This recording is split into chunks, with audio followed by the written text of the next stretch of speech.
মালয়েশিয়ায় পবিত্র রমজানকে ঘিরে মসজিদ ভিত্তিক তারুণ্যের জাগরণে শুরু হয়েছে এক অনন্য উদ্যোগ।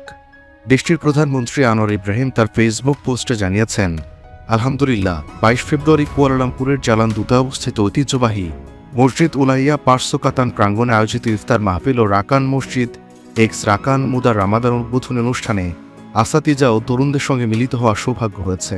এই ব্যতিক্রমে আয়োজনের উদ্যোগ নেয় জাবাতান কেমাজওয়ান ইসলাম মালয়েশিয়া এবং কেমন্ত্রিয়ান বেলিয়া দানসোকান। সংশ্লিষ্টরা জানান, রমজানকে কেন্দ্র করে তরুণ প্রজন্মকে মসজিদমুখী করার এই প্রয়াস সমাজ গঠনে ইতিবাচক ভূমিকা রাখবে।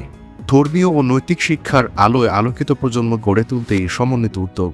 অনুষ্ঠানে প্রধানমন্ত্রী বিভাগের ধর্ম বিষয়ক মন্ত্রী ও যুব ক্রীড়ামন্ত্রীর পারস্পরিক সমন্বয়ের প্রতি বিশেষ কৃতজ্ঞতা প্রকাশ করা হয়।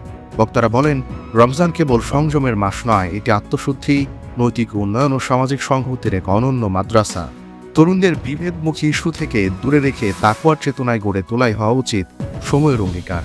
জ্ঞান ও শিক্ষা প্রসঙ্গে এক অনুপ্রেরণামূলক অভিজ্ঞতার কথাও তুলে ধরা হয়। ফজরের নামাজের পর নাতির সঙ্গে আলাপচারিতায় পবিত্র কোরআনের সূরা আবাসার শিক্ষা স্মরণ করা হয়।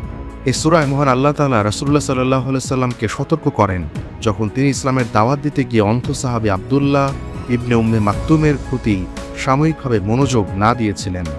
ইফতার আলোচনা শেষে উপস্থিত তরুণদের মধ্যে ছিল উচ্ছ্বাস ও প্রত্যাশা। তারা জানান, এমন উদ্যোগ তাদের মসজিদের সঙ্গে সম্পর্ক আরও দৃঢ় করবে এবং রমজানের চেতনাকে জীবনের প্রতিটি ক্ষেত্রে বাস্তবায়নে অনুপ্রাণিত করবে। রমজানের মহিমান্বিত সময়ে মসজিদ কেন্দ্রিক তারুণ্যের জাগরণ নিঃসন্দেহে বহন করছে ইতিবাচক বার্তা। ছোট কণ্ঠ আল্লাহর কাছে সম্মানিত হতে পারে যদি তা সত্য ও তাকওয়ার পথে উচ্চারিত হয়। প্রবাস কণ্ঠ, নিউজ ডেস্ক।